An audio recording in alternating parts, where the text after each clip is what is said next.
À l'Assemblée nationale, la double déclaration des députés nationaux révolutionnaires et du PPRD Mosaïque, membres de l'Union sacrée, ces élus nationaux soutiennent l'État des sièges. Une augmentation de réserve de change de plus de 100%, soit de 500 millions de dollars américains à 1,2 milliard depuis l'investiture du gouvernement Samalou Kondé. C'est ce qui ressort de la réunion de conjoncture économique présidée par le Premier ministre ce mercredi 10 juin 2021. Et le vice-premier ministre, ministre de l'Intérieur, Sécurité, Décentralisation, Affaires coutumières, a procédé le mardi 1er juin à l'ouverture de l'atelier sur la construction de la Commission nationale de contrôle des armes légères et petits calibres et réduction de violences armées à la paix et à la sécurité en République démocratique du Congo. C'était à Sultani Hotel.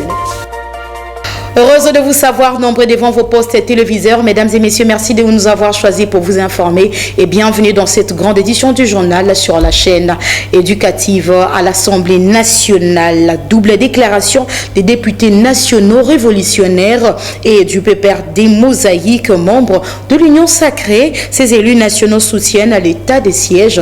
Suivez leur déclaration.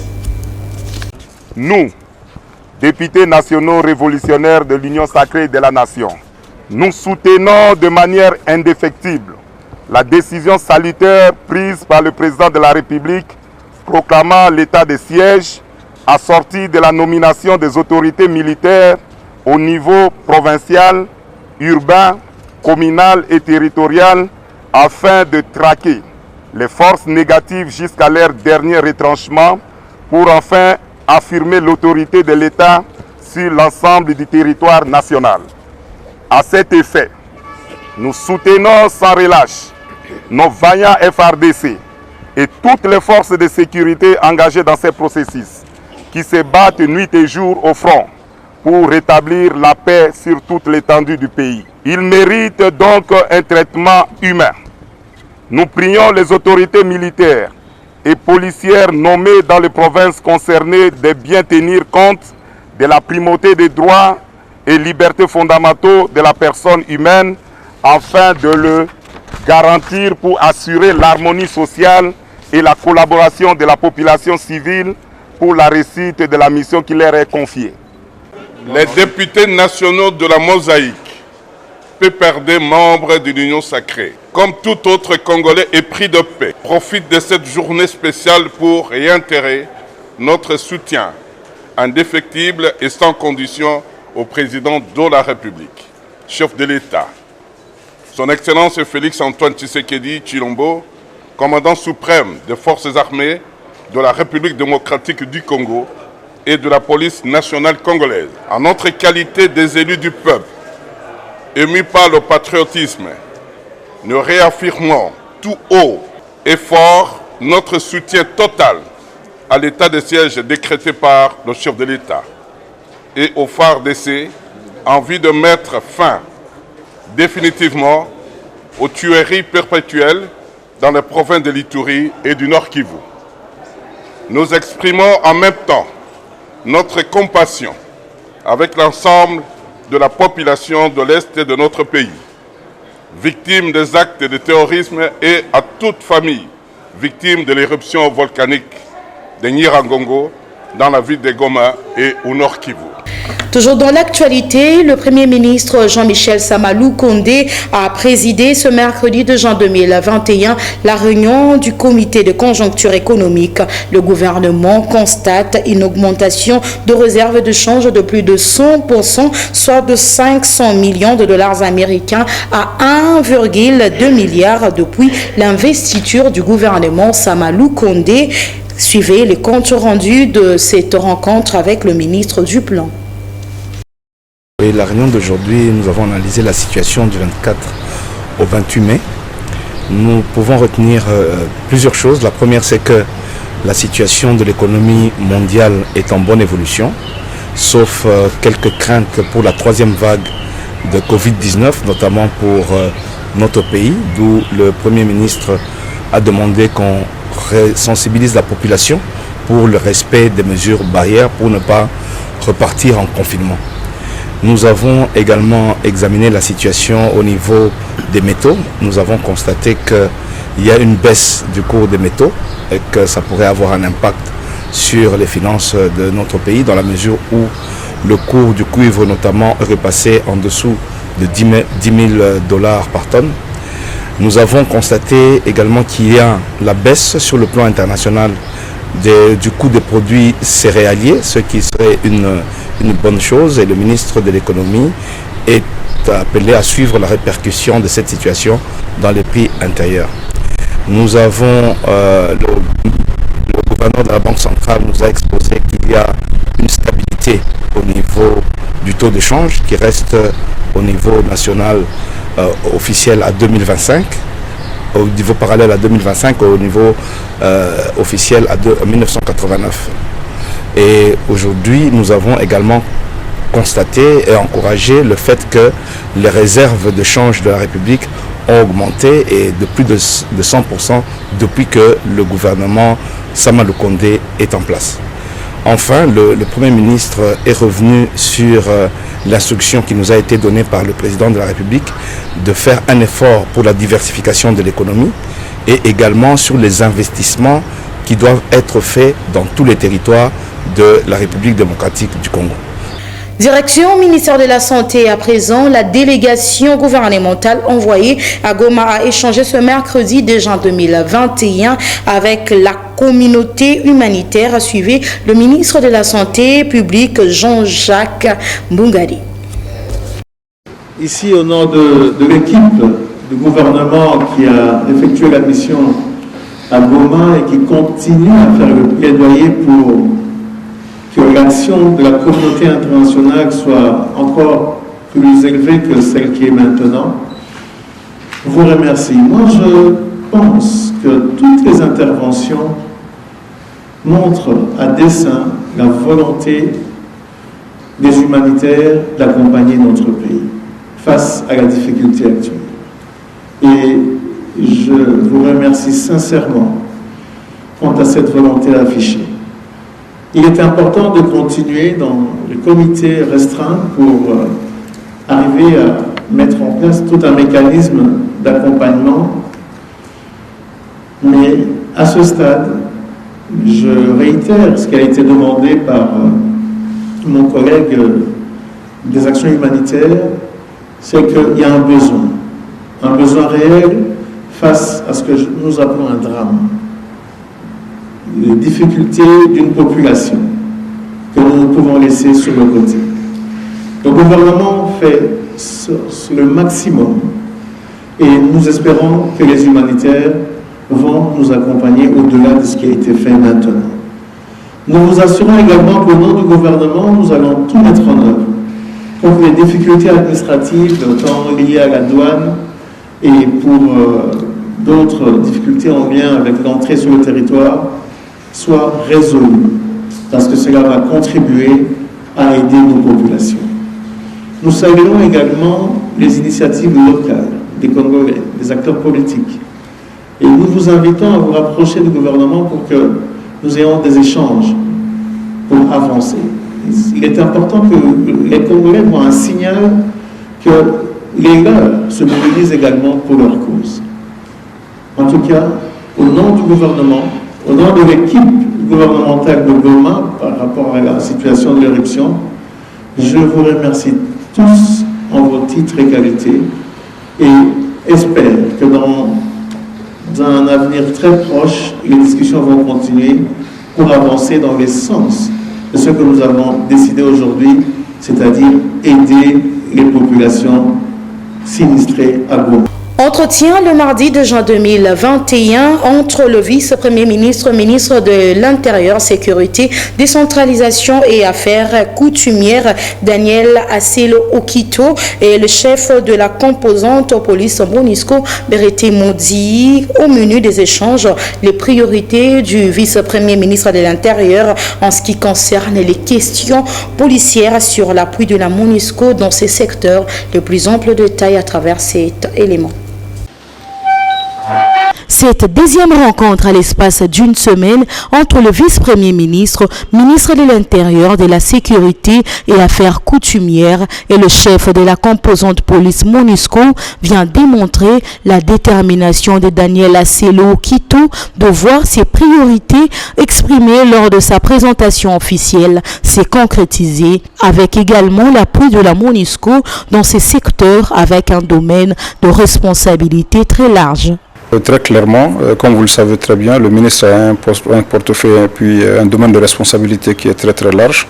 Il nous a demandé, en rappelant les mêmes priorités qu'il avait dites, qui sont les priorités de la PNC avec lesquelles nous travaillons déjà, donc de continuer à travailler avec ceux de ses collaborateurs qui ont été désignés pour que les questions de police puissent être réellement portées au niveau qu'il faut en termes de considération au niveau gouvernemental, pour que rapidement la sécurité des Congolais puisse en bénéficier. Berete Modi a rassuré la disponibilité de la MONUSCO à accompagner la police nationale congolaise, surtout en cette phase de transition à travers des leçons de stratégie que la MONUSCO a développées sur terrain.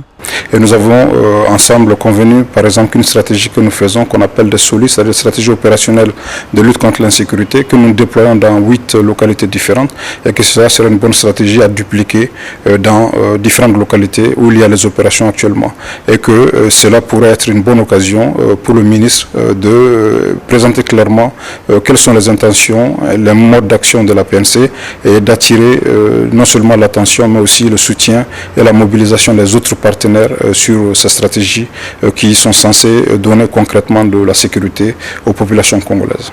Rappelons que lors de la première rencontre avec le numéro 1 de la sécurité nationale, Berete Modi était accompagné de la représentante spéciale du secrétaire général des Nations Unies.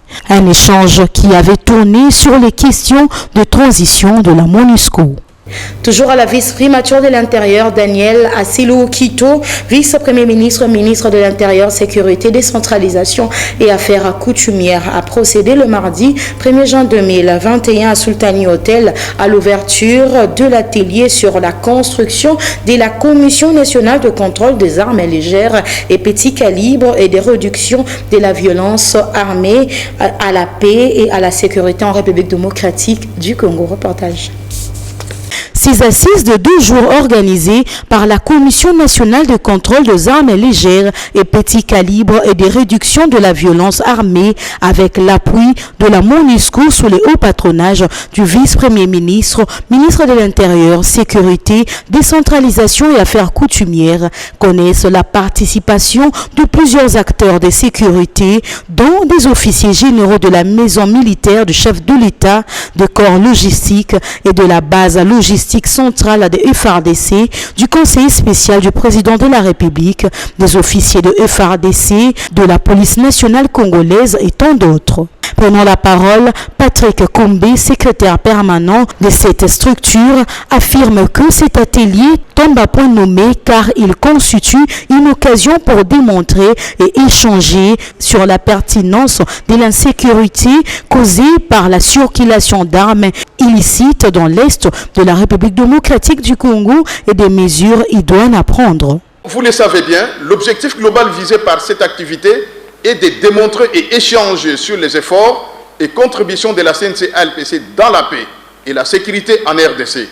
Pour ce faire, cet atelier permettra de sensibiliser les différents acteurs points focaux ici présents et près des décideurs que vous êtes sur la pertinence de l'insécurité causée par la circulation illicite des armes dans notre République démocratique du Congo et plus particulièrement à l'est du Congo.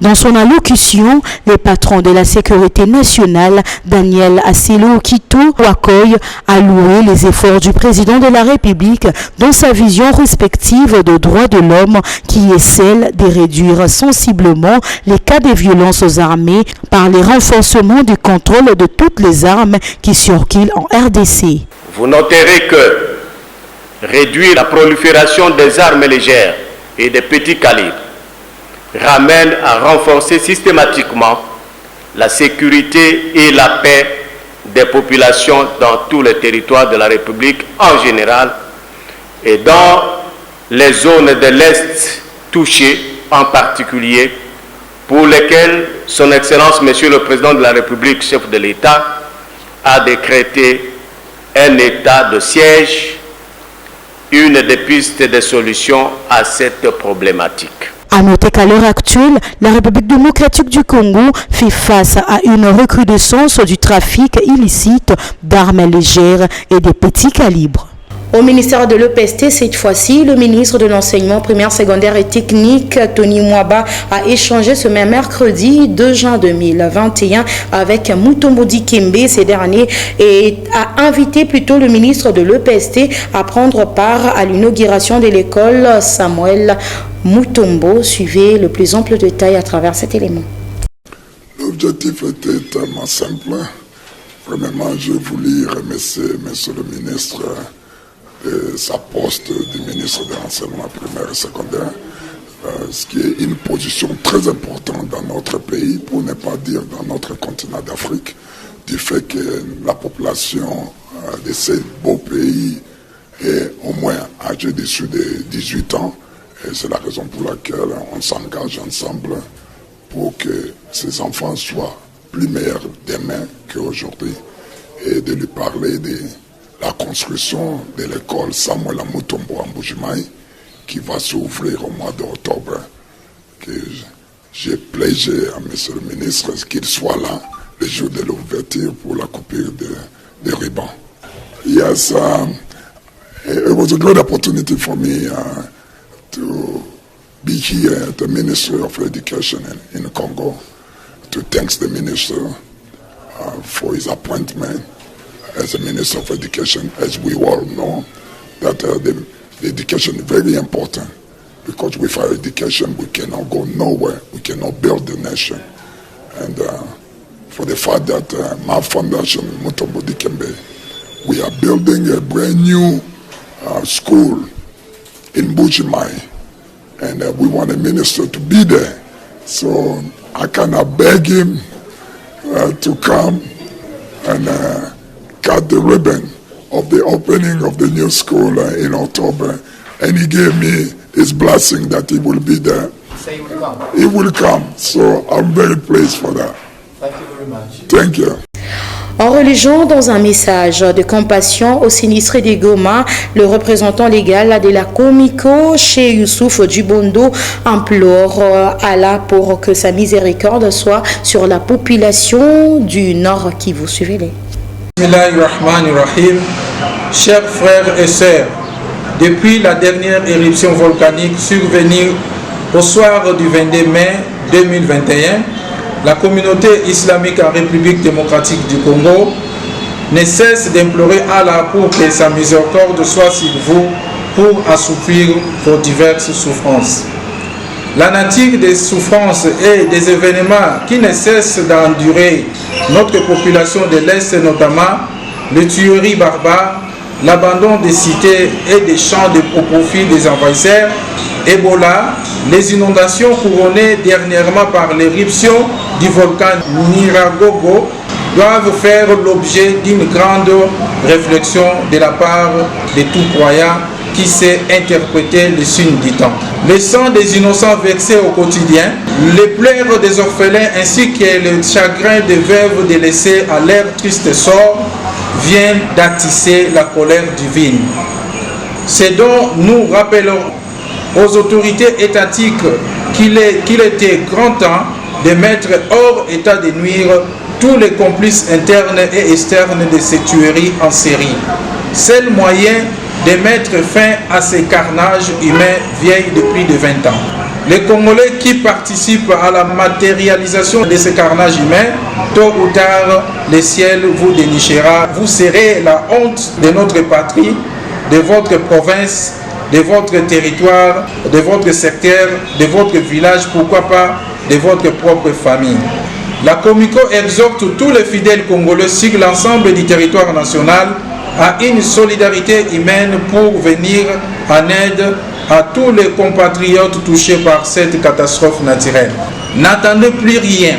et partagez ce que vous avez présentement afin d'accompagner le gouvernement et les FARDC dans la prise en charge des déplacés ainsi que dans le traque des inciviques sans foi ni loi. Éminence imam responsable des structures de la Comico, les imams des mosquées du Nord Kivu et du Sud Kivu, chers frères et sœurs en islam de cette contrée du pays, nous vous ordonnons de disponibiliser les lieux de culte pour accueillir nos frères et sœurs en détresse sans distinction de religion et pourquoi pas vos résidences à l'instar de vos prédécesseurs à l'arrivée de notre prophète Mohammed sallallahu alayhi wa sallam à Médine, ainsi que les doigts de Kounout est recommandé dans toutes les mosquées de la République démocratique du Congo pendant les prières du soir et celles du matin. Que Dieu bénisse la République démocratique du Congo, son peuple et ses dirigeants. En Ituri, le gouverneur militaire de cette province promet que les tueries des Tchabi et Boga vont s'arrêter et que le FARDC monte plutôt en puissance. Suivez ce reportage. Joli coup de filet réalisé par les services de sécurité et de défense de l'Ituri. Après 4 cas d'assassinat enregistrés à l'espace de 2 semaines à Bunia, la police vient d'arrêter 5 suspects avec 15 armes AK-47 munis de chargeurs garnis. Résultat d'intensification des patrouilles à cette période de l'état de siège, a dit le commissaire provincial de la PNC à Ituri, le commissaire divisionnaire adjoint Ngoyi Sengelwa Kiyo. C'est l'occasion ici d'appeler encore la population à la collaboration, à la dénonciation, à l'échange des informations qui nous ont poussé déjà à ces résultats. Occasion pour le gouverneur militaire de l'Ituri de féliciter le travail abattu par les forces de l'ordre. Tous ces criminels, tous ces bandits, ils doivent savoir qu'à partir d'aujourd'hui, ils seront traqués jusque dans leur dernier retranchement. On commence par Bunia, et je crois qu'on a déjà maîtrisé Bunia, et on va aller partout, on va les matraquer, partout où ils seront, on va les poursuivre. Il y a des personnes qui pensent qu'ils peuvent encore nous humilier en faisant ce qu'ils ont fait hier à Tchabi, à Boga. Mais rassurez-vous, ça va s'arrêter. Nous montons en puissance petit à petit. Nous commençons par là où nous sommes.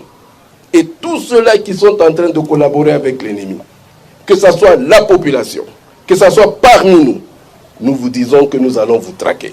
Cette arrestation coïncide avec l'arrivée à Bunia de l'auditeur supérieur militaire dans le cadre de mesures d'accompagnement de l'état de siège. Ces présumés criminels ont été mis à sa disposition au lieutenant-général Luboyan Kachoma Johnny de dire, je cite, qu'il soit sévèrement sanctionné.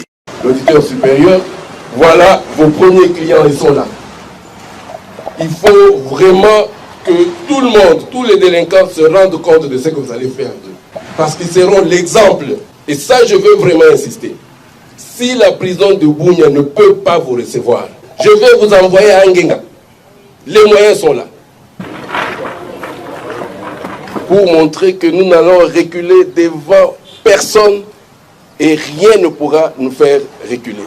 Sachez également qu'au Kasaï oriental, la Fédération de l'Union pour la démocratie et le progrès social, la Tshisekedi, enregistre à ce jour plusieurs candidatures au poste du gouverneur de province. Pour ce faire, quel doit être le profil du prochain exécutif du Kasaï oriental? La réponse avec les députés nationaux Ntumba Chabola Bintou, joint au téléphone par John Eli. Un gouverneur qui doit travailler pour l'intérêt du peuple du Kasaïen et surtout un gouverneur qui doit œuvrer pour le développement de cette province et doit avoir une vision pour permettre à ce que la province aille de l'avant. La province a connu beaucoup de situations très difficiles. D'abord sur le plan économique, l'économie de la province est en train de se remettre, mais c'est encore au début.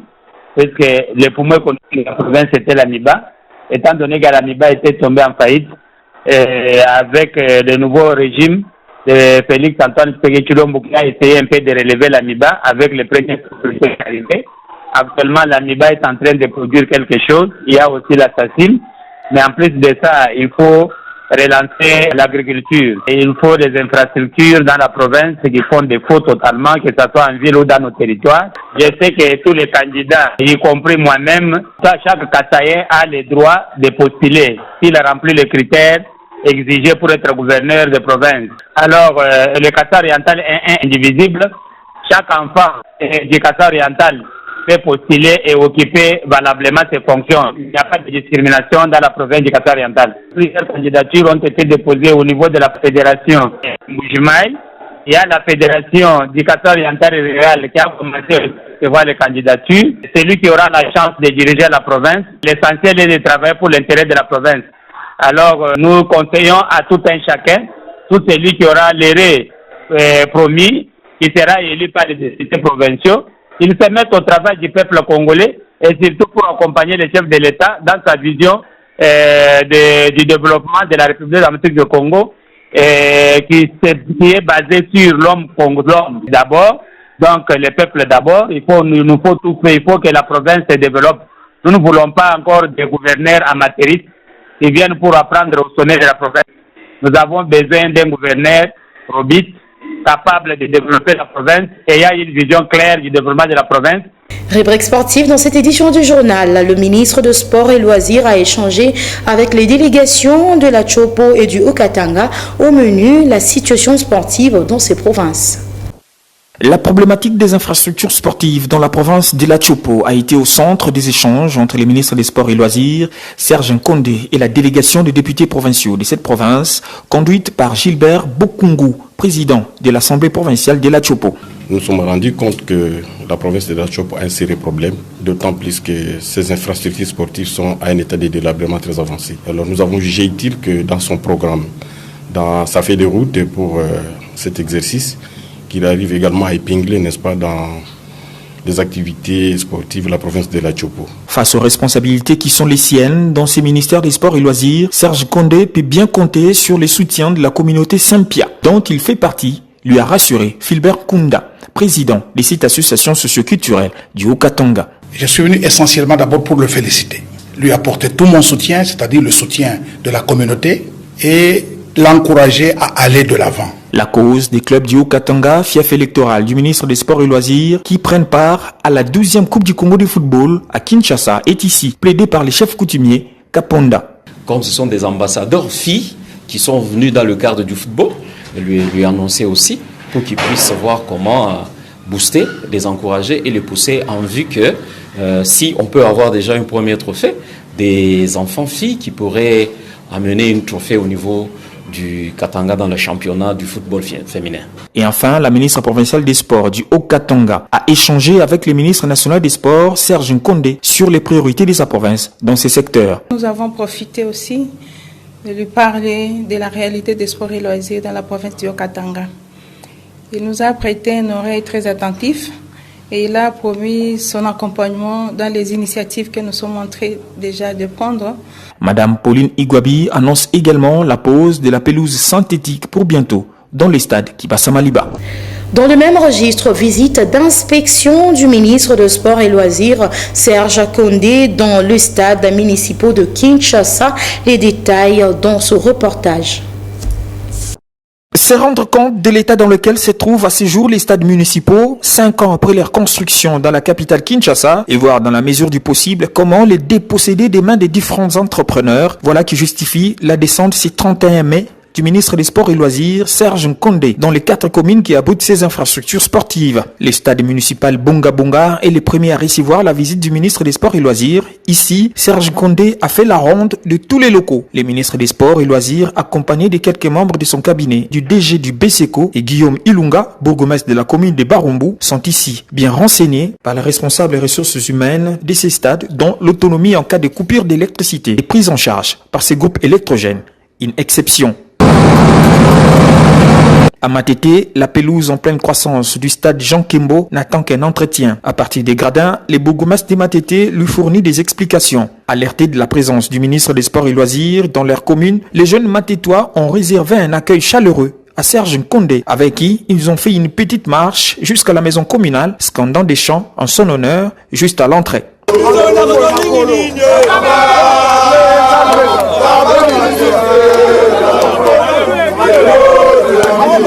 Quoi de plus normal pour le ministre des Sports et Loisirs de leur rendre l'ascenseur en ces termes. nasepeli mingi ndenge boye ebele koyamba ngai nayaki mpo mokonzi ya mboka son excellence Félix Antoine Tshisekedi Tshilombo Faci Beton elongo na chef du gouvernement premier ministre Sama Lukonde batindi nga na ya kotala eta ya stade municipal na biso ya Matete mpona mikolo ezali koya tofongola yango mpo bokoma koutilize yango. Après Matete, direction la commune de Bandalungwa, puisque l'inachevé stade King Kester Emenea était également dans l'agenda du ministre des Sports et Loisirs. Serge Condé, avec toute sa suite, ont bouclé cette tournée au stade Jean Santos Moutoubile de Delvaux avec un constat peu satisfaisant. Et voilà que s'achève cette édition du journal dont voici le rappel de principaux titres. À l'Assemblée nationale, la double déclaration des députés nationaux révolutionnaires et du PPR des Mosaïques, membres de l'Union sacrée, ces élus nationaux soutiennent à l'état des sièges. Une augmentation de réserve de change de plus de 100%, soit de 500 millions de dollars américains à 1,2 milliard depuis l'investiture du gouvernement Sama Lukonde. C'est ce qui ressort de la réunion de conjoncture économique présidée par le Premier ministre ce mercredi 2 juin 2021. Et le vice-premier ministre, ministre de l'Intérieur, Sécurité, Décentralisation, Affaires coutumières, a procédé le mardi 1er juin à l'ouverture de l'atelier sur la construction de la Commission nationale de contrôle des armes légères et petits calibres et réduction de violences armées à la paix et à la sécurité en République démocratique du Congo. C'était à Sultani Hotel. C'en est complètement fini dans cette grande édition du journal. Si vous l'avez aimé, dites merci à toute l'équipe rédactionnelle pour sa réalisation dont la technique a été assurée par Guilhem Ayamba, Laetitia Malouta. Mesdames et messieurs, merci à vous de nous avoir suivis. Nous vous souhaitons bonne continuité de programme sur la chaîne éducative. Au revoir.